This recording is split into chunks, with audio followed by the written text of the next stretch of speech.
ശരണമയ്യപ്പ. അപ്പോൾ ഞങ്ങൾ പെരുമ്പാവൂർ അയ്യപ്പ ക്ഷേത്രത്തിലാണ്. ഇന്ന് രാവിലത്തെ ഹോൾട്ട് ഇവിടെയാണ്. ഈ ശരണമയ്യപ്പ.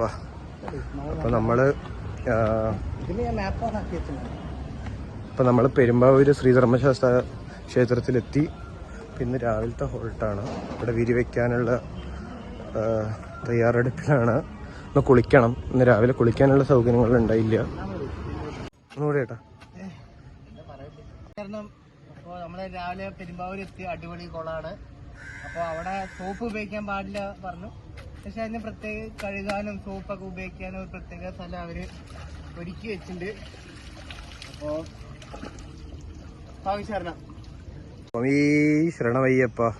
അപ്പം ഞങ്ങൾ പെരുമ്പാവൂരെത്തി. ഇപ്പോൾ ഞങ്ങൾ തുണി വാഷ് ചെയ്യുകയാണ്. അപ്പോൾ കുളത്തിൽ ഒരു സ്വാമി വന്നിട്ട് പറഞ്ഞു, കുളത്തിൽ വാഷ് ചെയ്യണ്ട, സോപ്പ് ഇട്ടിട്ട് കുളം കേട് വരുത്തരുത് പറഞ്ഞു. അപ്പം അവരുടെ വാക്കുകളെ മാനിച്ചിട്ടിപ്പോൾ ഞങ്ങൾ വേറൊരു സ്ഥലത്ത് തുണി വാഷ് ചെയ്തോളാൻ പറഞ്ഞു. അപ്പോൾ ഞങ്ങൾ വാഷ് ചെയ്തുകൊണ്ടിരിക്കുകയാണ്. സ്വാമി ശരണപ്പ. വിഷ്ണുസ്വാമി. അപ്പം ഞങ്ങൾ സ്വാമി ശരണം. അപ്പം ഞങ്ങൾ പെരുമ്പാവൂരെത്തി. കുളി കഴിഞ്ഞു. വിഷ്ണുസ്വാമി കുളി കഴിഞ്ഞു. എൻ്റെയും കുളി കഴിഞ്ഞു. നല്ല മനോഹരമായ കുളമാണ് ഈ കുളം. ഒരു ഭക്തനും സോപ്പ് യൂസ് ചെയ്യരുത്.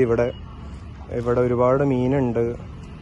നല്ല വൃത്തിയുള്ള കുളമാണ്. അപ്പോൾ ആരും ഭക്തന്മാർ സോപ്പ് യൂസ് ചെയ്യരുത്. അത് ഒരു അഭ്യർത്ഥനയാണ്. സോപ്പ് യൂസ് ചെയ്യണമെന്നുണ്ടെങ്കിൽ വേറൊരു സ്പോട്ടുണ്ട്, ഞങ്ങൾ വീഡിയോൻ്റെ കൂടെ ഇടാം.